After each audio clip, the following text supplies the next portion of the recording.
And good morning. Welcome to the Sports Carnival, broadcasting live from the Trauma Center studio. I am Dave Carney, and sitting behind me once again is the man, the myth, the legend, Rumor Part 2, Matthew Ellens, owner of the Recovery Room, who, by the way, Matty, had a great bingo night last night. We had a lot of friends come out to bingo. That was a lot of fun, buddy. Looked like everybody was having a good time. Appreciate you getting out there, getting everybody excited. Happy Tuesday to everybody. Oh, happy Fat Tuesday, man. It's not just a happy Tuesday. This is a happy Fat Tuesday. Hey, man, you got to be careful on that. We got some really oversensitive people there out in the world. Be careful what you're calling fat nowadays. That's right. I forgot. We're going to have a whole bunch of books redacted with the word fat because it makes fat people feel uncomfortable.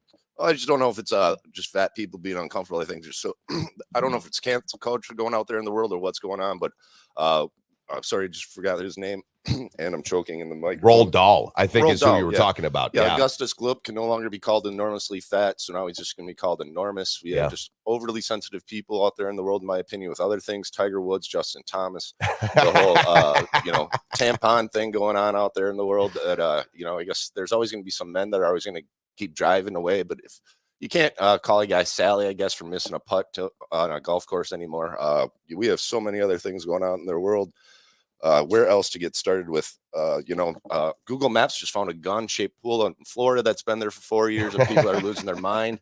You and I were talking about this the other day. It's been there for 4 years. At least it wasn't shaped like an AR-15. And once again, you and I agreed on one thing. It's Florida. Yeah. What do you expect to happen in Florida, man? There's just so many oversensitive people in the world. Dude, I used to do a bit just about every week called Florida versus the Field. And I just wanted to know, and I would actually just ponder and guess if a story like that comes from Florida or anywhere else in the entire world. You can just go Florida versus the Field because the weirdest stories come from Florida. But I gotta ratchet back on something because we just bounced into a couple of different directions. So Roald Dahl, we mentioned, who is the author of Charlie and the Chocolate Factory, which turned into Willy Wonka and the Chocolate Factory, is getting canceled, which, listen, it feels like everything from back in those days is. I'm not going to be the one to try to virtue signal you into oblivion this morning, but we know he's getting gone. But you mentioned something about Tiger Woods, and listen, I don't watch golf. I'll watch it if Tiger Woods is in it, which he was in the Genesis Open, and we talked played all right. a bit about that yesterday, and he played pretty good. He was still 1 under par, and getting into a competitive golf match for the first time since nearly losing your leg is a pretty big accomplishment. But you said something that I didn't know. He handed a what to Justin Thomas? So, excuse me once again. So they got off the tee box on one of the tees. I believe it was the first tee. Can't remember. Doesn't really matter. Yeah. So, of course, Tiger Woods outdrove him. And they're just walking down the fairway, and Tiger Woods pulled out a tampon kind of nonchalantly and just kind of passed it off to Justin Thomas, being like, hey, buddy, I got you on this one. And then with the amount of people out there and cameras, cell phone cameras, somebody, of course, took a picture of it, and it went viral. And now Tiger Woods had to come out and apologize for this and that. And it's one of those things that I just don't understand. How far are we going to continue to have to go where people just need to let go? The Kansas City Chiefs, Super Bowl parade. They're moms are upset online saying that there was too much drinking, too much partying. Let's not worry about that. I said, if you want to complain about something, let's get a petition going to maybe change their name. They just got done with a hell of a season. They're professional athletes. They're grown-ass men. They can go and do whatever the hell they want. If you don't like watching it, change the channel. Well, mom's probably just upset because she's been watching dad for the last 18 to 20 weeks get just absolutely annihilated on Sundays and is saying to herself, hey, wait a second. I thought I got through with this. Now you're going to show me this more? Listen, I think that it's pretty much like this. Whoever gets upset about a big party and how the party goes definitely hasn't been to enough big parties. Or they're never invited. Well, that's what I mean. They haven't been to enough big parties. No, they're just not invited to the party because you're that person. We just don't want you to that party because you're not going to have. Yeah, Indeed. It's their own fault. Oh, boy. Well, this is what we've got going on right now, and so much more, as a matter of fact. Janus, Matt Ellens, is going to be jumping aboard the Sports Carnival Carousel this morning at 8:30. We're going to talk to Matt Janus about a topic that I'm curious to get your take on. We had this yesterday on the program, the XFL and the USFL, which has got its second annual college draft coming up, and the prospects, I should say, and if there would be virtue in this, the NFL having an actual direct feeder system. So Joe and I talked about the G League, Major League Baseball with minor league baseball, the NHL with the WHL in Canada, the AHL and ECHL here in the States as being direct feeder programs. So we'll talk to Matt and see what he thinks about having a direct correlation with one of these leagues and the NFL. We also have to get Matt's take and your take, because you're both Bear fans, on the prospects of the Bears actually attempting. This may be just a smokescreen, but attempting to trade Justin Fields, their quarterback, and then move up. Well, not move up, but take a quarterback, number one in the NFL draft again. They do hold that first draft pick. If you want to take this morning's poll questions, guys and gals, and I'd love it if you do so, jump aboard to our Sports Carnival group page, which is now 370 members, or our Twitter feed at the Sports Carney, and let me know this. What would the Jets be best to do with their quarterback position? Because Aaron Charles Rodgers may emerge from the darkness today and tell our good buddy Pat McAfee what his plans are. I doubt it, but he may. We've all had the Jets, looking at Derek Carr with that cup of coffee they had or the lunch the other day and saying, maybe the Jets are just going to sign a QB without actually giving up draft capital. Maybe they stay with Zach Wilson, and maybe they draft another quarterback. I see one of our Facebook users is saying the big question is, though, Matt, will Aaron Rodgers see his shadow? That's something that we just don't know. And we all love pretending that science rats give us the idea about when winter is going to continue or not. I don't necessarily believe that, but I am curious to see if Rodgers sees his shadow. Where are you at with this? If Rodgers sees his shadow, do we get 6 more weeks of shade for the Packers, or does he actually come and open up about what it is that he thinks that he wants to do for the 2023-24 season? I just hope he sees his shadow. Otherwise, he's a vampire. That's seeing your reflection in the mirror. All right, so we'll start. I went to Rick Pitino right off the bat on that one. I just hope he comes out and honestly makes a decision. You brought up Derek Carr. Aaron Rodgers needs to make a decision so Derek Carr can make a decision. This is going to come real quick. It's going to happen very fast. We got the draft less than a week away, I believe. You got the franchise tag coming out today, I believe. The draft's still a little bit a ways away from now. No, not the draft. I'm sorry. The training. Pitchers and catchers will will start working really hard soon. The combine. So the combine starts. So the combine's a week away, and that's basically where tampering basically starts in the NFL. Even though they say there is no tampering, every executive in the NFL is together at the combine. So there's going to be plenty of chatter. That's going to be coming up here really quick. Of course. He's got to figure it out, come out. I don't know. I guess and especially with what was said last week with the Packers are supposedly done with Aaron Rodgers. This has got to get figured out real quick. Yeah, Bob McGinn, we were talking about that yesterday, made some really explosive comments on a recent podcast. It actually got picked up by all the national news outlets, and I saw Nick Wright on Colin Cowherd's show, and then First Things First yesterday actually play a portion of that podcast with Tyler. I think it's Tyler Dunn who does this one. And listen, I don't know that Bob McGinn's got any insight here, but the narrative is spinning, and it's spinning fast. I want to say what's up real quick here, Maddie, to our good buddy Jeremy P12 Foreman. We saw Foreman out last night at Bingo. Jeremy's got a pretty big surgery he's going to be undergoing today. He's going to be in the hospital for a couple of days. I'm going to go see you here. Once everything gets settled, Foreman, we're thinking about you, buddy. As a matter of fact, Mike Byers, who was in attendance with us last night at Bingo, says and offers this positive thoughts and prayers for Jeremy Foreman for a successful surgery. Absolutely. Thomas from UWL checking in today saying, praying for you, Foreman, with your surgery later today. And to all our Facebook group members, welcome aboard. Listen, let's do this, Maddie. We're going to step aside, take a really quick break, say hello to our friends downstairs at the Recov. That includes us. And today at 11 o'clock, we've got some really good lunch starting again. If you want to get yourself down there, 11 o'clock open again. We'll come back with more exciting Sports Carnival content, unless you're a Bucks fan right now, because these things could take you a little sideways. We've got some Giannis news. The Bucks have gone ahead and actually brought aboard a player who hasn't been in the NBA for about, 2 years. So we'll tell you about that. Sensitivity. Yeah, more sensitivity and sensitivity training is probably going to be coming up, and that's something that we'll get into when we're back here on the Sports Carnival. Stick around, broadcasting live from the Trauma Center studio. What can I say? The Recovery Room on 7th and Mississippi Street is not only my favorite bar in all of downtown La Crosse, Wisconsin, it's my favorite restaurant in all of downtown La Crosse, Wisconsin. Breakfast served 8 to noon, Saturday and Sundays, daily specials, incredible cocktails, and the best damn wait staff in the entire city. My buddy Matt knows how to treat you right, and that's why when you go to the Recovery Room on 7th and Mississippi, you're always going to have a great time and a great meal with a great cocktail. So if you haven't been in a while, or perhaps you're just a regular and you want to stop in again, make it a thing. I'm there every single week. How about you?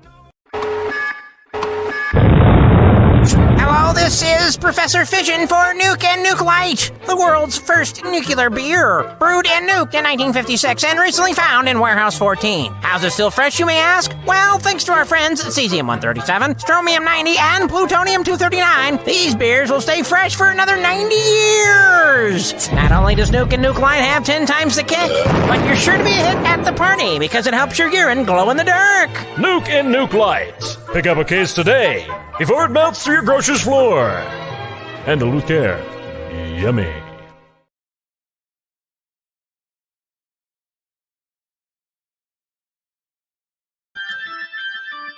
Yeah, baby. Back here on the Sports Carnival, broadcasting live from the Trauma Center studios and sending a big shout out to our friends out there on our Facebook group page. I know we've got Evan, a.k.a. Evander Wolf, checking in this morning, and Matt helping you out with the combine. Yeah, there thanks, is buddy. What's coming up next. We've also got Evan checking in and talking about old Aaron Punxsutawney Rodgers and whether or not he sees his shadow. Matt was thinking if he doesn't see himself in the mirror, then we know he's a vampire. I think that for Aaron Rodgers, if he were a vampire, he would definitely be one of those vampires that would look to take over the world. There's some vampires that just want to lay back and hide in anonymity. Not Rodgers. He would be Superman of vampires, because basically those things are like indestructible types of Superman. Well, I could see him being like the bad guy in one of the Wesley Snipes movies with Blade or something. Yes, for sure. Yes, absolutely. Total heel turn for Aaron Rodgers recently. Listen, the quarterback situation for Green Bay is going to be one that we'll be talking about right up until the time in which we know exactly what happens, and really after that, because if the Packers stay with Rodgers, that's going to create a certain story. If the Packers move on from Rodgers, go Jordan Love, that creates an entirely different story. This morning's question, because this is the first day of franchise tag ability for NFL teams, so the likes of Lamar Jackson and Daniel Jones and a few other players could find themselves franchise tag today. I don't anticipate that with Lamar, but it is possible. The question du jour, though, it really centers on the Green Bay Packers and the New York Jets, because the New York Jets are a team that has long been rumored to be very interested, which I can understand why they would be, in getting Aaron Rodgers. But I would have to imagine they're kicking the tires on a new car like Derek Carr for obvious reasons, and probably taking a look at just developing Zach Wilson or even drafting another quarterback. You know, all things are going to be on the table until we actually have the start of the NFL season, as they should be, because that's what NFL teams do. So our poll question this morning, guys and gals, if you're a member of our Facebook group page, or if you're a Twitter follower, which I'd love you to be, so at the Sports Carney, and our Facebook group page is simply, if you were the Jets, what would be the smartest move at QB for the upcoming season? Would you trade for Rodgers, sign Carr, stay with Wilson, or draft another QB? Matt, we've already got 42 votes here on our Twitter feed at the Sports Carney, with a tie right now, 42.9% apiece for trade for Rodgers and sign Derek Carr. Now, going over to our Facebook group page, we've got 20% of those that have responded, say trade for Rodgers, 60% say sign Derek Carr, another 20% for draft a QB. You know, I'm wondering if we get some regional bias here on our Facebook group page, because most of our Facebook group page members are from Wisconsin. So signing Derek Carr would definitely be better than trading for Rodgers if, in fact, you want to keep Rodgers. What are your thoughts on this, though? What would you do if you're the Jets? And your brother's worked in the NFL for a long time, so you've got some more knowledge than many of our audience members when it comes to the workings, the internal processes of NFL teams. If you were the Jets, what would you do? Well, I don't think Zach Wilson's going to go anywhere anyways. He's still on his rookie contract. And so unless they're going to throw him away for nothing, especially what they traded or got rid of to get up to draft him, once again, we got to wait to see what Aaron Rodgers is going to do. If the Jets end up trading for him, it's going to be crazy because they're going to have to give away draft picks, etc. If Derek Carr goes there, they're just signing him as a free agent. So what would you do? I would go for Derek Carr in a heartbeat. I would not give up any more draft capital than what you do. You already have a team. Look at the team that the Jets already have. They're a quarterback away. They have a defense that's studs. They have a great, they're under contract for a while. You're also in the NFC East, which isn't that bad. Obviously, you have the Bills, but there's a chance to take over. In my opinion, they are just one quarterback away, and I don't think it's Aaron Rodgers, because we brought this up too. I don't think Aaron Rodgers he's too sensitive to handle the New York media. Yeah, that's something we talked about yesterday too with Joe DeGuano, our Green and Gold Insiders, like whether or not Aaron Rodgers would actually be able to stand up to the media scrutiny in New York. And not to say that Rodgers doesn't think that he can, but Rodgers has gotten a pass for his entire 18-year career in Wisconsin. He has. He's too nobody low. challenges him. They don't want to, because you see where the Packers are right now, and I think it's a flip of the coin, to be honest with you, whether half the Packer fans like him and half of them don't. So to me, he's just always got that because he's never had to really this is his first year to kind of have to answer to them wanting to say, hey, screw it. Majority of the public's done with him. They just don't know if Jordan Love's going to be a good quarterback or not. So I don't know if everybody cares about Aaron Rodgers. They care about the Packers. Well, sure. And that's where I think the media, the Wisconsin media specifically that covers the Packers, is probably in about that same camp, right? The folks here in Wisconsin love the Green Bay Packers. And there's a certain ownership for it. You go to a city like New York, you've got reporters that feel like they're bigger celebrities than you are. Well, that 100%. Might not be true, but you've got New York writers and people that actually cover these teams that have millions. I mean, millions Look how of followers. Stephen A. Smith started in Philadelphia. Yeah. And you have that personality, you're known for it, and that's what you want to do. And then when in New York, people want to read your article, and if you're talking crap about somebody else in the NFL, I mean, think about it. You talk enough shit about the Giants or the Jets, people are going to read your articles, and especially if it's going to be Aaron Rodgers and they have a bad season, oh my God. Well, that's what I'm saying. And for those that have gone back and sort of relitigated the Brett Favre trade, right? And I've just pushed back on the narrative that Rodgers would go to the Jets under any auspices because of that Brett Favre situation. Right. If in fact Rodgers goes to the Jets and the Jets aren't exactly 8-0 through the first 8 weeks of the season, which they were with Brett Favre before he got his shoulder injured, you've got a problem, my friend, because now it looks like you left Green Bay as a big pile of shit and you go to New York as a big pile of shit. Say what you will. Brett Favre, in the 2 seasons immediately preceding his Packer career, he played great with the Jets until he got injured. And then he had what could be considered his best statistical season in his first season with the Vikings. He only threw 7 interceptions. I want to say he was at about 41 touchdowns. Might have been in the high 30s, but I want to say it was either high 30s, low 40s. Threw for over 4,000 yards. The Vikings nearly won a Super Bowl until you had, what was it, Bounty Gate in the playoffs against the Saints. Yep. And then Adrian Peterson's fumble problems, which is something we could talk about. Viking fans, I'm sure, would love not to talk about. Being oversensitive, being blasphemous, calling DeMar Hamlin blasphemous for wearing the jacket. Dude took a switch and beat his son. Yeah. Sorry. Segue. Yeah, no, I think that, listen, Adrian Peterson's looked at by 0 people, I would hope, as any sort of guidepost when it comes to moral fortitude.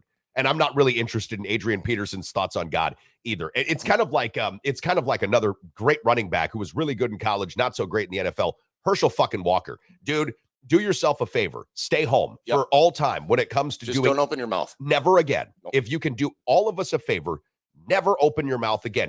The fact that we had somebody as completely incompetent and stupid as that nearly entered some of the most hallowed halls of government in the world, that should scare the fuck out of us. So to Adrian Peterson, cool, great to hear from you.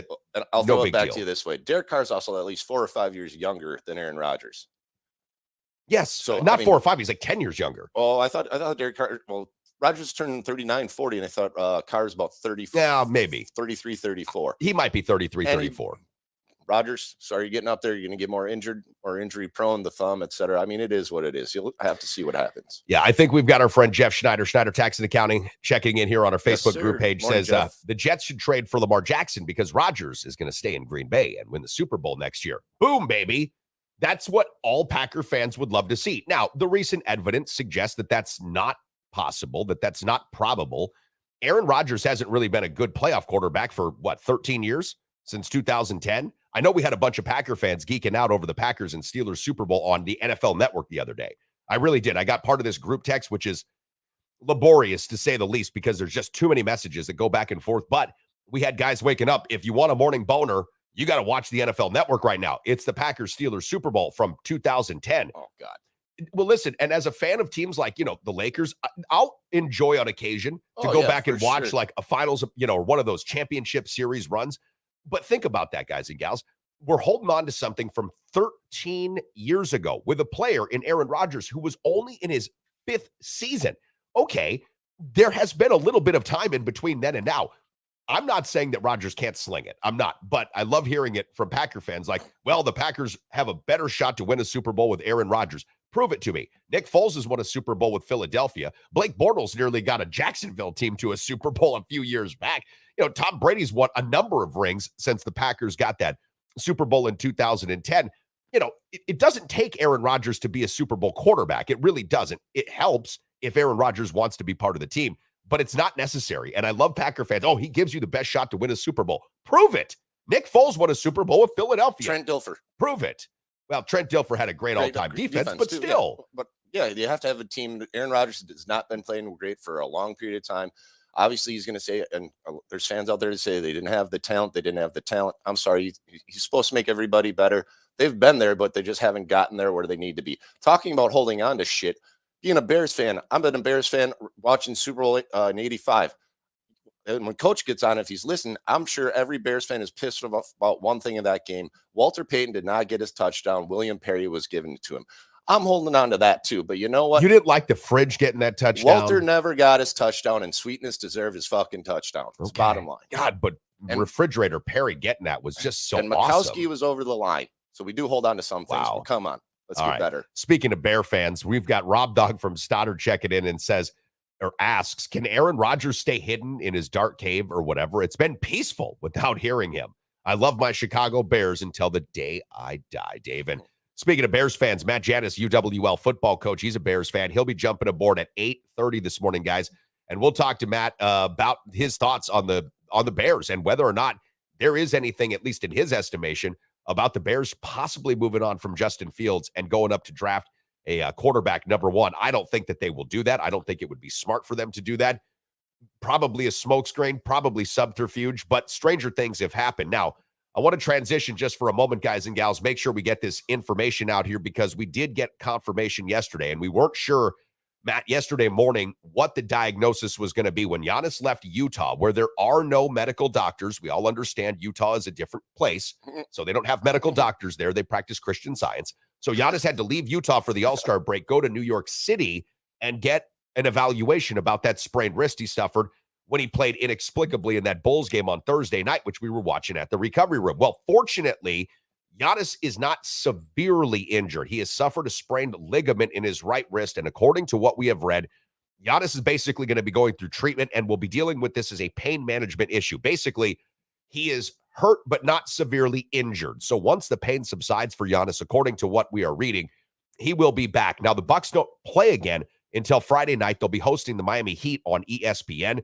Giannis this season, guys and gals, and I know that the narrative is really trending towards Nikola Jokic winning his third MVP, which we could get into the merits of that. I don't think that he should under any circumstance win that, regardless of his numbers.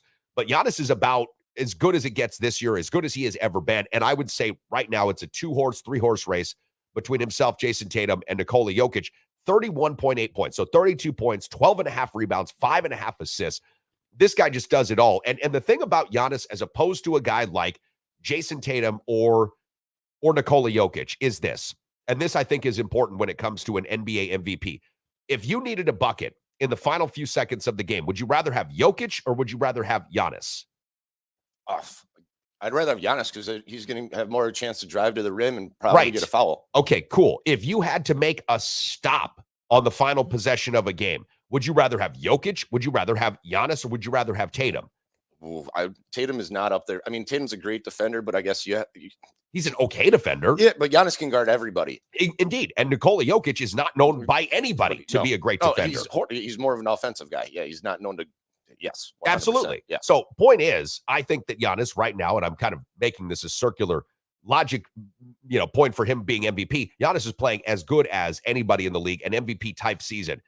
The only thing that we have to really worry about is an injury like this derailing him. But from what we can tell, at least at the moment, guys, he will be available for the Bucks as soon as the pain subsides. I got two. Go ahead. Will that be Friday? I don't know, but I'm hopeful that it will be because, the Miami Heat are going to be a team that's going to be looking to come for the other teams in the East. And I believe that they are going to sign Kevin Love. Now, he's gone through a buyout with the Cleveland Cavaliers, and Kevin Love will most likely be going to the Miami Heat. Russell Westbrook was kind of rumored to be going there, but as we sort of anticipated last week, he goes to the Los Angeles Clippers and stays at home in LA. The Clippers are a mess, and I don't think this helps him at all. But, back to the Heat and the Bucks on Friday. I'm hopeful Giannis plays. If he doesn't, though, it doesn't seem anyways at this particular point in time that he'll be out for a long time, which is good news if you're a Bucks fan. Well, I got two things on this. I think there's one name that we forgot to mention or throw up there, and that's Joel Embiid. I believe he's leading the league in scoring right now. So he'd probably be my only competition for Giannis when it comes to the All-Star or for MVP right now. And to be honest with you, I don't know. I think this is a perfect time for this so-called injury. They can use it as a great excuse for game time management if they so want to, so he can rest up a little bit because he's still got the rest of the season to go. Yeah, well, there's only about 23 games left to go in the season, and playoffs, etc. The playoffs are going to be coming up, and you absolutely want Giannis to be right for that. The Bucks currently a half a game behind the Boston Celtics for the number 1 spot in the NBA Eastern Conference. Philadelphia playing some good ball. And I know that Joel Embiid, I've said this for years, is everybody's favorite 30-game-a-year MVP candidate because the guy when he wants to play. No, not when he wants to. The guy's just never fucking healthy. I mean, he missed his first 3 seasons of his NBA career due to injuries. So now that he's on the court, I mean, he's like literally been in the league for like 8 years and has played 5 of them. Yeah. So my thought is just that I take availability over extreme. It is the best ability. Indeed, over extreme talent each and every night. And one thing about Giannis is this: he doesn't really sit out for load management, at least not much. He does not sit out for load management. I see that P1 Breacher is checking in, I should say, and he says Embiid will get hurt, book it. And Kyle Morningwood had just mentioned before this, Matt, that Giannis offense and defensively 100% is better than Nikola Jokic. And listen, Jason Tatum's a great player, and so is Joel Embiid. So is Nikola Jokic. But Giannis is the complete package. Yeah, he's more complete. He's the complete package. Yes. And this is why I can't give it to Nikola Jokic for the 3rd MVP. When Giannis was going for his 3rd MVP, I want to say he received exactly 3 votes. And that was the year the Bucks ended up going on to win the NBA championship. It's really tough to get 3 MVPs historically. And I know that Nikola Jokic is statistically playing some good ball, but come on, guys. This is a guy in Nikola Jokic whose teams got bounced in the first round of the playoffs last year. He's never made a significant run in the NBA postseason. And we look at box scores and numbers and we think that they mean everything. They don't. Giannis is a better overall player than Nikola Jokic. That's just it. Now, another Bucks thing we got to talk about here, Matt, is this. We got to talk about the Bucks signing Myers Leonard. Myers Leonard has been out of the NBA since March of 2021 after uttering an anti-Semitic slur on a video game live stream. This is during a time in which he was rehabbing a post-surgery sort of a thing on his neck, I want to say it was. It was nerve damage. No, it was nerve damage in his leg. And he was doing a live stream. I want to say it was on Twitch. And this was, of course, in that same time frame in which all of us were working through the pandemic and what that meant. Everybody was staying at home. The long and short of it is Myers Leonard has been out of the league. Now, he was already sort of suspended by the Miami Heat, but it was only for a week. And then he basically got shunned from the league for a couple of years. He's gone through, I think, a number of different processes and measures. You mentioned to me that he took a couple of sabbaticals to a couple of different synagogues and sort of learned what it meant behind his words. And because of that, he feels, and the league apparently feels now, that he has rehabbed his abilities to be around other people. I don't know exactly if they had to keep Myers in the same dark room that they kept Aaron Rodgers in. I'm not sure. But apparently he has done whatever it is necessary to appease those in the NBA to get back. Now, the thing about Myers Leonard is he was never really a good enough player for me to give a fuck about. He averaged 5.5 points and 4 rebounds a game. Okay, big deal. He's a tall guy. Great. The Bucks can always use some internal presence. That's fine. But it felt like if you were trying to teach the world a lesson, Myers Leonard might not have been the guy to open up such an incredible amount of eyes to what it is that you were talking about. But who knows? If he served his sentence, great. The court of public opinion going to let him back into the NBA now. The Bucks have made this move. It could be met with some controversy. I don't see anything to be upset with about this. I just see another guy that's going to be basically on this team for 10 days while Giannis gets himself better, and then he'll be gone again. Well, this country loves to give second chances. Supposedly there are no excuses for this, but his excuses supposedly didn't know what the meaning of the word was that he uttered. To be honest with you, I don't even know what slur he used, and I'm okay with that. I think my other thing with this going forward on the basketball side, he's been out of the league for 2 years. He's 30 years old. Yeah. Does he even have his legs underneath him? What's he actually going to be? I mean, it's 10 days, so I believe it's only a 10-day contract. 10-day contract. So, I mean, yep. Maybe it'll work out, maybe it won't, but I don't know. You'd like to think there's other people out there in the league that can help the Bucks more than Myers Leonard. Well, there is, and I just think that Giannis is probably going to take a couple of games off. I sort of agree with Kyle Morningwood. He's checking in saying he thinks Milwaukee is going to be cautious with Giannis, have him miss 10 games, back for the last 10 games to gear up for the playoffs. I hope he doesn't have to miss all 10 games. I really don't. I could see him sitting out a couple. If Giannis can get through this, though, and if he can play, even with the sprained ligament in his wrist, I think that he will. And I don't think Milwaukee I don't think that they want to play with fire too much. If they can stay in that number 2 spot, that's better, because you don't want to see the Celtics until the conference finals. That's one thing that if you're the Bucks, you don't want to do. And so you just need Middleton to stay healthy too. Yeah, and hopefully he is going to stay healthy. He's largely felt healthy since he's come back, but that's been a year in which he's been kind of all over the place. All right, guys and gals, we're going to take another quick break here on the Sports Carnival, broadcasting live from the Trauma Center studio, and say hi to our friend Kyle Cable at One Trust Real Estate, the official real estate partner of the Sports Carnival. On return, Matt Janus, UWL head football coach, and also a Bears fan, will be joining the show. We've got a couple of different topics we want to cover with Matt, including what he thinks about a feeder league to the NFL. Also, is there anything to the idea the Bears would really trade Justin Fields and take another quarterback like C.J. Stroud? Number one, stay tuned. We're back in about 40 seconds. Now more than ever, if you're looking to buy or sell your first home or perhaps an investment property, you need a full-time dedicated real estate agent who is up to date on all the latest trends and analysis and is ready to give you the kind of service that you deserve. That's why the official real estate agent and the official real estate partner of the Sports Carnival is Kyle Cable of One Trust Real Estate. Whether you're looking to buy or sell your first home or perhaps you are a seasoned investor, call the official real estate agent partner of the Sports Carnival, Kyle Cable of One Trust Real Estate. And welcome back, Sports Carnival, continuing on from the Trauma Center studios, powered by the Recovery Room. If you're inclined to make a wager or two, I know we've got college basketball, March Madness coming up, the XFL, the USFL, all of these are able to be bet on when you go to our sports betting partner, betus.com. You sign up and use promo code Carnival. 125% deposit match on your initial deposit. Our good buddy, Matt Janus, UWL head football coach, Bears fan, joining the program here again this morning. Matt, top of the morning to you. It's a DB week on the campus of UWL. What does DB week mean? I see this all over your social media. It's DB week. What do we do with DB week? What's shaking you guys? It's kind of so DB week. I don't know. We just kind of thought of it kind of a couple of weeks ago as a staff. It's just kind of our recognition to each position group throughout the week. So, they're going to get some social media clout, like individually, hopefully, maybe get a girlfriend out of it or something like that. Where they get some social media clout. We got bagels right now. So they're eating some bagels right now. They get, they pay for a peanut butter and jelly stand and they're going to actually, like the coaches, we would make them peanut butter and jellies when they come down here. So there's some actually sitting right outside of my office right now. They get to pick their music for the weight room so that they get to kind of choose it. It's not Coach Collicott who's choosing that anymore. What else we got in store for them? They get to on Friday, they get to dress up Coach Zweifel in whichever manner they want to, and he has to wear that throughout the whole day. Now it can't be like I told them, it can't be like a thong. They can't like just say, oh, you're just going to wear a thong or a Speedo, but within reason, they can kind of dress them however they can. But really, just the whole purpose is to just kind of put recognition on their individual position and highlight them, especially as we kind of get into the grind and kind of that big dark tunnel of the offseason right now. I love this. I also love the fact that on social media, when you follow the Eagles, which is a really good follow now, especially the Eagles football team. I mean, really the whole university is stepping up the social game, but the football team seems to be sort of leading this charge. I love that every single day after I get to past Sunday, maybe it's Monday, it's almost Friday. It's almost Friday. Right?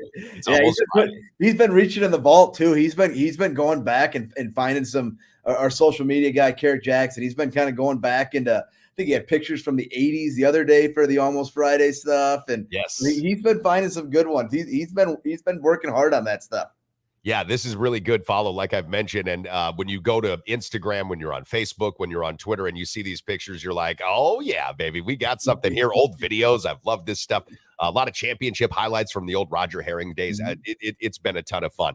Listen, I want to ask you about the Bears, and I want to see if your thoughts on subterfuge are real. I also want to ask you about the NFL getting a feeder league and possibly sort of coming into coordination with one of these leagues like the USFL or the XFL. But before we do that, I know that Matt Ellens had a question about what it is your guys are going to be doing exactly in Europe with certain kinds of practices, because you guys are going to Italy in less than 100 days. So, Matt, what was that question that you wanted to pose to Coach Janus a week ago? Well, Coach, I got two questions for you, I guess. I'm wondering how the Italians coming along, and just with inundated with the practice that you're going over there for, what exactly type of practices are you going to be doing? Are they padded practices? Are they 7-on-7s? I guess, what type of competition are you looking out of the Italian kids from across the pond? Yeah, so we're gonna head over there, and right now we're kind of scheduled. I'm scheduled for 3 practices right now in a game.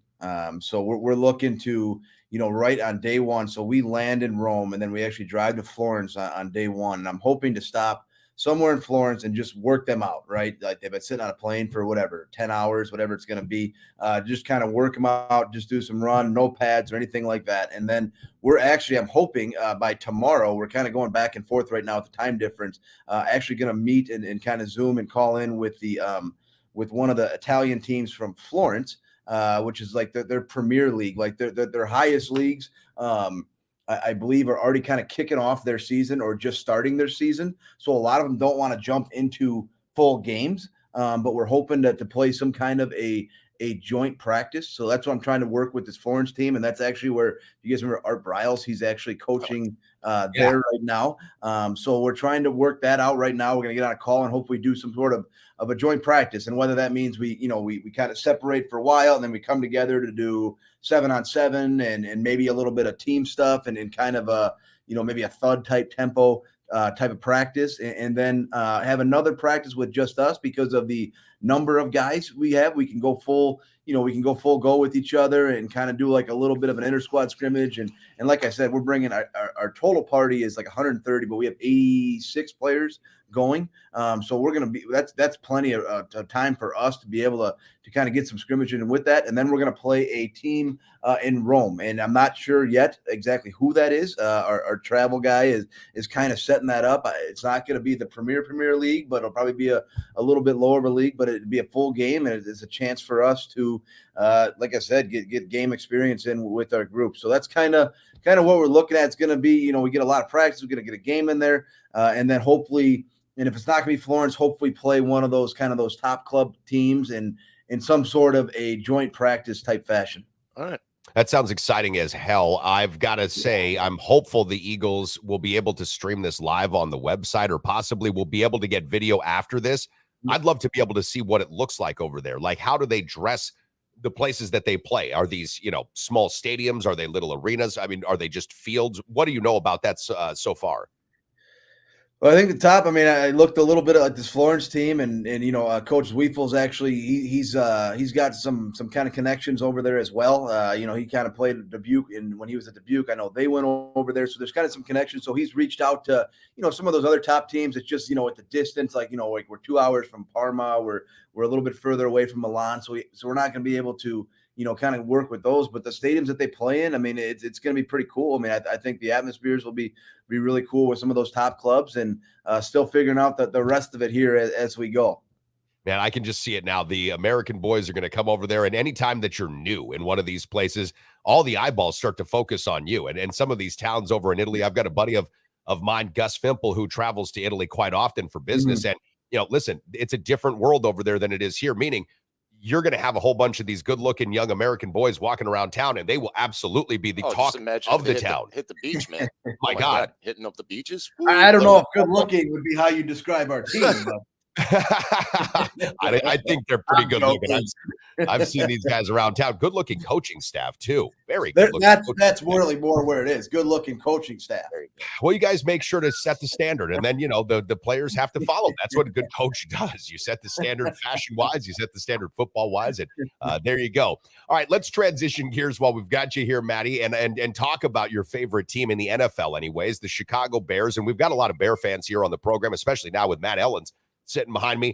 The Bears are, I think, using a bit of subterfuge right now to say that they would potentially trade or be open to trading Justin Fields in order to take another quarterback number one. I did hear Justin Fields say recently on, I want to say it was the NFL Network, when asked how he felt about playing in Chicago, that he wants to play in a dome. He's like, I don't like playing outside when it's windy and it's cold. I mean, I could take the cold, he said, but that wind is just something that I can't play well in. And then I started looking at the stats. Justin Fields in games below 40 degrees, not good at all. Not good at all. So there are a couple of things that you could point to and sort of use as a basis in which you could have this openness of the question, like, should the Bears move on from this guy and go to somebody else? I still don't personally believe that's what they will do. But where are you at with that as a fan and as a pretty informed football guy yourself? Well, and Matt, you kind of hop in on this too, but like they come out of the Senior Bowl, right? There's a lot of coaches that kind of came out of it and GMs, and now you're starting to hear that he is going to get traded. And I guess from my perspective, here's what I see, right? I think he's a phenomenal athlete. I think he's got the leadership or the characteristics that you want in a franchise quarterback, from leadership to work ethic. I think that's contagious. I see a guy that was literally surrounded by crap. He was like the roster, like that is crap. There's no good pass catchers around him. I mean, the tight end was their leading in receiving yards with Komet and Mooney, average. I think the running backs are okay. I think Montgomery, Herbert are okay running backs. I think the offensive line's horrible. Defense is horrible. Like next to maybe the Texans, that's the worst roster in football, right? And I think at a time, like, and you look in what I see, I think Justin Fields kept them in some games. Now he struggled a little bit, but he kept them in and made some of those games competitive. I see a guy that's still growing as a passer, but through 17, I mean, it's not a lot, right? He threw 17 touchdown passes, but that's more than Jones. And Daniel Jones is trying to get $45 million a year that and somebody's going to pay that. The Giants are going to pay that guy, So I see some of that stuff with Justin Fields. And then I think, you also point that then on the contrary to that, right, you can point to, okay, he was I think he didn't play in a couple games, but he's 3-12 as a starter. Can he truly throw the ball down the field? I don't know that, like, right. And that's probably his biggest knock right now, because as mobile as he is, you got to be able to throw the ball down the field in the NFL. And I think he throws for 2,200 yards, 2,300 yards, somewhere around there. So can he truly make those throws? I think people point to Justin Fields and they say, here's a guy that fumbled 16 times. I think this year fumbled the ball 16 times and threw 11 interceptions. That's 26 turnovers at the quarterback position. Like that's tough. I see a guy now. I told you it was a crap roster. It is, but was sacked 55 times for a mobile guy, right? So I think clearly the jury is out on that guy. He's still growing. Like from my standpoint is, if you're the Bears, yes, you have to do your due diligence, right? You have the number 1 pick in the draft. You have to see who is going, you have to see what's out there. Like, you owe that to the franchise as the front office, right? What can the Bears truly get for him, right? Like Falcons, Titans, Jets, maybe the Giants if they don't sign Jones. Like obviously Lamar's out there, Derek Carr's out there, Aaron Rodgers is out there. Like what can the Bears? What would be a fair? Because you need a number 1 pick for him without a doubt. So I think you got to see what you can truly get for him. And I feel like going into this year though with the number 1 pick, like I don't think there's a Trevor Lawrence or Joe Burrow out there. Like I like C.J. Stroud, like I do. I don't like Bryce Young. I think he's too small, and I know everybody's going to point to Drew Brees, but I think everybody figured out Kyler Murray. They figured out how to rush him. You just you collapse everything in front of his face. You stay high on the outside, and you bury the guy in the pocket, and he can't make throws. Like I'm worried about Bryce Young in that situation. So I don't feel like the number 1 pick is truly there for a quarterback. Like if you have like a Trevor Lawrence, Joe Burrow type talent at number 1 that's out there, then I can see it. But, for me, like I see like, well, hey, listen, you don't have to pay Justin Fields yet. You have a ton of cap space. You can figure out what to do with the number 1 pick. And maybe that means you just draft the pass rusher, which they need. They go take Will Anderson out of Alabama then. Like they need that stuff, right? And then you go and you continuously try to fill in that roster. You try to do what the Jaguars did this year of bringing in better talent through free agency, drafting right, and trying to at least build around Justin Fields. And who knows, maybe in another year, then it doesn't work, right? And maybe you do decide to trade him, down the road. They ain't winning anything next year. It's just another miserable season of Bears football. Like, so give him 1 more year and see how it goes. And then you can kind of be the judge of that. I just don't think with the quarterback, I mean, it's Stroud, Young, and then the kid from Kentucky, right? Like he's probably the number 3 quarterback coming out of the Levis guy or Will Levis, I say, right? Like he's probably the 3rd one out. Like I don't think it's worth taking a quarterback there. Go get a pass rusher because they need it desperately, and try to build the roster around Justin Fields. I just think it's too. I understand the question marks. I hear him a little bit, but I just think it's too early to trade him. And obviously there's the ego, right, of the front office, right? They didn't draft this guy, right? So they don't, for whatever reason in the NFL, the egos go into like, well, he's not our guy, right? We didn't draft him. But, I just think it's a horrible waste. And if you're the Chicago Bears, and again, for the it would be the 3rd time in 6 years that you're drafting a quarterback again, like it's just not going to work out. Like, and it's going to continue to be, you go from Trubisky to Fields, you move on to that. I just don't think that's a model and a recipe for success.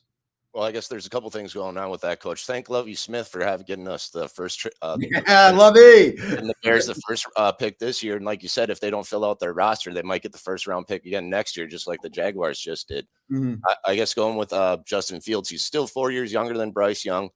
He reminds me of when Lamar Jackson came out of Louisville. He didn't have the greatest arm talent down the field. He's gotten better at that. Obviously has the legs. Maturity is going to come. Like I said, he's young.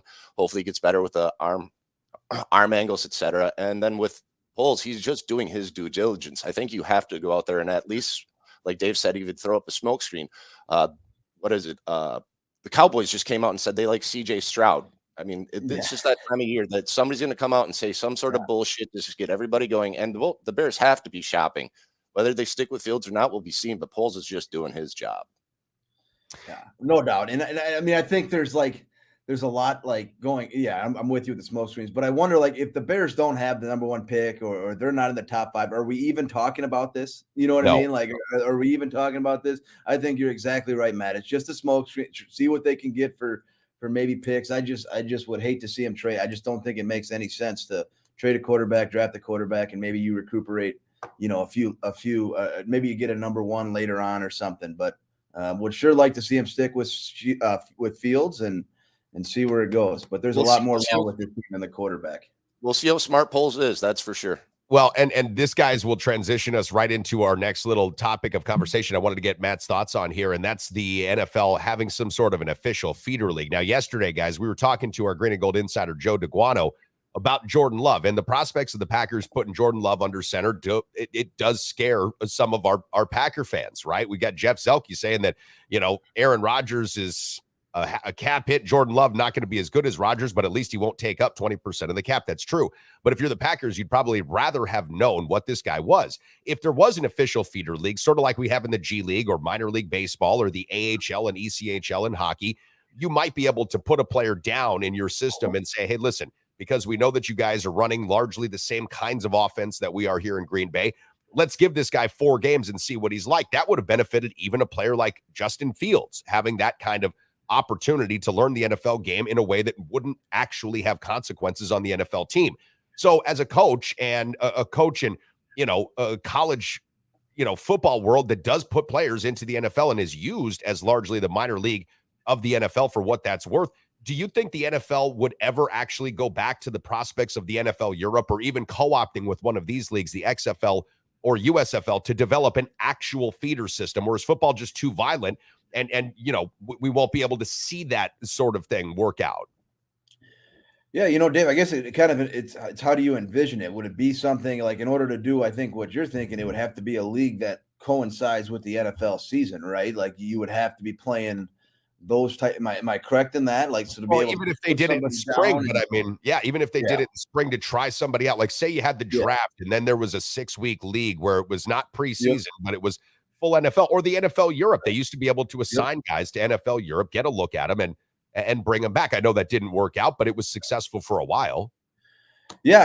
I'm with you. And obviously, I think that's been the question here for the last 5 or 10 years is how do you create that void of that, that football development league? And I think the XFL, I mean, I'll just tell you, I thought it was awesome. Like I thought what they had for only having 5 weeks of practice. And obviously there was some turnovers, but there was some good and close competitive games. I mean, the Battlehawk showcased those new rules. I thought the crowds were good. I thought you could hear it, the broadcast and the live replays. Like I think, and it's not, they're not coinciding yet, but I mean, that's something that you already have it set up. And I think the NFL is doing a little bit more with the XFL. I think they're not like associated together yet, but the XFL certainly not trying to compete against them. I think the XFL and the NFL, from what I've heard, are already kind of sharing data and practice trends. And you certainly hope the NFL would want to invest into that. And okay, let's take I personally like the kickoffs that we have now, but like, let's take a look at that kick. Is it safer? And, by the end of that XFL season, are they going to find out that there was no injuries on the kickoff the way the XFL did it, and maybe the NFL should, so I think some of those leagues are already in place. And if you're the NFL, you keep trying to use that, like, and whether it's the NFL for rules, for safety, for player development, or even just the broadcast booth, right? Like I think everybody after this weekend loved the fact that we could hear the ref and the guy in the broadcast booth, or the ref and the official in the booth talking and conversing with each other and talking about what they saw. And like, I think everybody liked that. So I think from a broadcast perspective and from a football perspective, you get the opportunity to do just that. And it's for the NFL now to invest, and they have to be the ones that are willing to move that forward and invest. And I think, with the XFL, you saw a lot of those players. Like, I think that's some of the coolest parts that I saw, is that you saw, because I think Dwayne Johnson is trying to make that development, that feeder league to the NFL. And I think in the broadcast, they did such a good job of showing, hey, this guy was on the practice squad for so-and-so for 3 years. And I mean, we saw, Allison from the Packers, he's playing, and they did such a good job of tying in, hey, this guy was here in the NFL for 4 or 5 years. And you got to see the guy's journey, and that he's still trying to get himself back up to that level. And then you point to the success story out of XFL is Heineke, right? But it's there, and hopefully they continue to build on it, and they can sustain it financially, so that those type of leagues don't collapse again, and that they can keep building off of that, so that they can become that type of feeder league. And now, whether you send your first round draft pick down to it, probably not, but it could be, maybe. But if Jordan Love doesn't play out, you go play in the XFL, I guess. But I think that's a long way out. See, and I think that's a long way out as well, but I do think there would be something, as you've mentioned, about the NFL sort of financially co-opting with these leagues that would give it the sustained success that it would need, because it'd be highly beneficial for the offensive and defensive linemen right off the bat. That would be probably the major people that it would benefit, would be the guys in the trenches that would help out the most.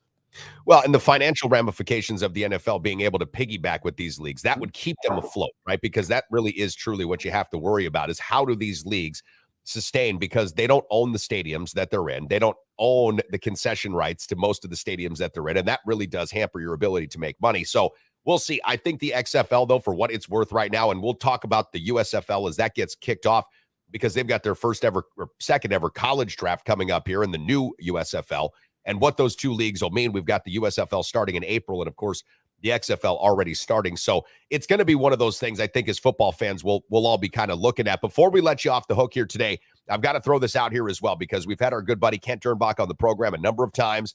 The Eagles have had a really good up and down season at time on the basketball court, but now they're getting set, according to Thomas from UW, for a playoff basketball game. So how excited are you for the playoff basketball game? What a great season they've been having, says Thomas. Yeah, pretty juiced up. I know, Coach Dernbach since last Thursday has been talking about it with me. So I know they're excited. I know they practiced, had kind of the weekend off to get everything squared away, getting into it. And here we go now. It's getting to that, it's hard to believe, but it's getting to that time of the month in college basketball, or time of the year, I should say, in college basketball. And here we go. I know they got a big one, and no pressure, some ramifications with the at-large and all that stuff, riding on this conference tournament as well here. So, but if you're Coach Dernbach, I mean, how can you not be excited about this? Everybody should be excited. You got to be juiced up. So here we go. Let's go, boys. Where's the game at, Matt? Tell us real quick for those that don't know. Okay, we've got Mitchell Hall tomorrow night. All right, well, listen. We're going to be able to see, I think, a few of our friends. Now that I'm talking about it, I'm going to have to get myself a ticket right now. I've got to go over there and see what this thing's all about. Coach Janus, as always, really appreciate your time this morning. Love talking Bears. Love talking about these feeder leagues. It's exciting. And I'm, as a football fan, grateful to Dwayne "The Rock" Johnson, his partner, if it's his wife, I can't remember, and everybody for giving us football, because there is a palatable depression that washes over us, at least 40% of the country after the Super Bowl. Like, what are we going to do now? Does this mean we actually have to hit that honey-do list? Like, if you've got the XFL, you can kind of kick this can down the road maybe just a little bit longer. Well, yeah, I agree with you, Dave. I mean, I know I got to go, but the timing of it, perfect, right? You just get through the Super Bowl, and it's like, there is football. Here we go. Like, there's no space, there's no waiting, you don't have to dive into basketball. You know what I mean? Like, I can wait till later on, and I can wait till March to dive into basketball. I can go right now with football. So it's perfect timing. Thank you guys for having me. I appreciate it. Go Eagles. Go Eagles. Thanks, Coach. Preferred Insurance is the official auto, home, business, flood, and life insurance agency of the Sports Carnival, serving folks in La Crosse and surrounding areas with licenses in Wisconsin, Minnesota, and Iowa. As an independent insurance agency, Preferred Insurance is free to find the very best insurance for you, your family, or your business needs. Call my friends at Preferred Insurance today and set up a free consultation. Remember, working with an independent agency means Preferred Insurance works for you, with you, to find the best solutions at the best prices. Hey, it's time for koozies, hot tub, and jacuzzis in downtown La Crosse. Whether you're looking to relax after a hard day's work, or maybe you're up for a little soak and poke, we got you covered. That's right, when you're in the market for a hot tub or jacuzzi, all you have to do is call the Coos. 555-SOAK. That's 555-7625. Soak and poke is a slang term for hot tub sex. Please practice responsibly. Oh, yeah, gotta love Todd Vacuzzi's hot tubs and jacuzzis. Matter of fact, I saw Todd Vacuzzi, the Coos, out on the town last week. They had the Loggers Winter Ball over at the La Crosse Center, and maybe not the Winter Ball, I shouldn't say, but the Loggers Winter Barbecue, which is always really fun. Our good buddy Dan Kapanke got inducted into the La Crosse Area Baseball Hall of Fame, definitely deserved of that particular honor. So afterwards, I saw Todd, I saw Kyle Cable from One Trust Real Estate. I saw our good buddy Mike Garcia, also from the Midwest Mortgage team. Tony Rausa from Preferred Insurance was also hanging out with the guys. And Tony, I want to give you a shout out. You and Brian doing great work here in La Crosse and surrounding areas, giving those that want to get really good insurance rates the opportunity to pick from the best, because at Preferred Insurance, they work with all the biggest insurance carriers to make sure that you get the best rates on your insurance. That's auto, that is home, that's flood, and business insurance. Again, check out our friends Preferred Insurance downtown La Crosse. Our other good buddy Sean O'Neill, the O'Neill Law Firm down on 5th Street, there for your family, your bankruptcy, and possibly even criminal needs. I've actually got something that I'm going to be going to Sean with here coming up soon, some paperwork that's just not getting done. We can't figure out how to get this stuff done. And because Sean is, well, absolutely the right guy for that, Sean, you'll be hearing from me coming up very soon. Matt, I want to get your thoughts once again here on today's poll question, because we've got a lot of votes coming in on our Twitter feed at the Sports Carney. We're already up to 57 votes on this morning's poll question. Over on our Facebook group page, we're getting a lot of action as well. With this being the question, if you're the Jets, what would you do at quarterback this year? What would be the smartest move? Because we know that Derek Carr's already had a lunch with New York and possibly is going to get offered a contract. We're not sure. We obviously understand the Jets would be interested in the services of Aaron Rodgers. The Jets have already inquired about Rodgers with the Green Bay Packers. There is a possibility the Jets would have to stay with Zach Wilson, the guy they drafted number 2 a couple of years back, or there's a possibility, outside shot, they would draft another QB. Now, looking at our Twitter feed, I've got 42% of those that are responding saying sign Derek Carr, but a close second is trade for Aaron Rodgers at 40%. Our Facebook group page looks a bit different, Matt. We've got 58% of respondents saying sign Carr, 26% for Aaron Rodgers. If you're the Jets, what would you do? I'd sign Derek Carr right off the bat. I think you're just having too much capital to give up to sign Aaron Rodgers. He's 39 years old. You don't know how well he's going to play. If he's actually truly wants to play, there's been so much going back and forth. Obviously, if he comes out and he says he wants to play, that means he wants to play. But does he really, really want to play when it takes you that long to figure it out? Get into that, obviously, with the draft capital and everything else with the Jets defense, the way they're set up. I don't know why you'd want to do that. You could also just go get Derek Carr and sign somebody as a backup like Baker Mayfield or Gardner Minshew either as well, too. So, I mean, I don't see why you have to go out there and just put all your eggs in one basket for Aaron Rodgers. You know, it's a thought I'm sure that is probably consuming the Jets front office minds like wholly at this particular point, because the Jets had a top 5 NFL defense. Yeah. Right. They had the offensive and defensive rookie of the year, Yes. which hasn't happened in I don't even remember how long. The Jets are a team that feels like they are a quarterback away. Now, the Jets actually got negative production from quarterback position last year. Mike White, Zach Wilson, Joe Flacco gave them negative quarterback production. If they get league average quarterback production, they could challenge Buffalo in the AFC East. They're a scary team For an immediate playoff spot. I don't know that Rodgers isn't a good idea if you're the Jets, except for what you've mentioned, all of what they would have to give up. We know that Rodgers is still better than Derek Carr. I'd still take Aaron Rodgers over Derek Carr if I had a choice. But what you'd have to give up to get Rodgers might be a little too rich. You've used this terminology quite a few times. Is the juice worth the squeeze? And that's where I would actually have to boil this down.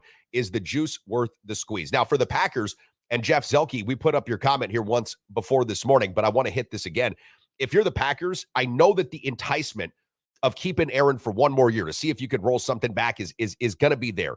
But at some point, guys and gals, we know the Packers have to turn the page. And if we've seen anything from Green Bay over the last 30 years, they do a good job of drafting and developing players. We can't guarantee that Love, like Jordan or Jeff Zelke is saying, is going to be as good as Rodgers. And he says Jordan Love will never be as good as Rodgers. But it doesn't mean he can't play better than a 40-year-old, which is a really solid point. He also won't be soaking up 20% of the team's cap space. I'm curious if Aaron Rodgers actually emerges from darkness today and talks to Pat McAfee. I'm not sure if he will. I think that it's possible. If he does, I don't know what he'd say. But we've got a lot to unpack with this thing. So franchise tag, the first day that can be, franchise tags can be handed out is today. Does Lamar get a tag? If Daniel so, what Jones kind? Daniel Saquon Jones? Barkley, A lot to be said here. And then we'll see, I think in a large part, what happens with Rodgers next, because these quarterback dominoes are going to start to fall into place really quickly. Well, and I guess my thing with that, and why I mentioned Saquon Barkley, because I think the Giants are going to use it on Lewis or Daniel Jones anyways. But I guess my thing, I'll throw this to you. If you were the Jets or any team in general, which personality do you want in your locker room? Derek Carr's or Aaron Rodgers? So let me do this. Let me say that we need just a few more minutes because I've got to answer this question. It's something we like to call overtime. Regulation time is up. What the hell is a flux capacitor? Engage overtime. Now. P.S. Soylent Green is people. PPS. Corporate processed food is Soylent Green.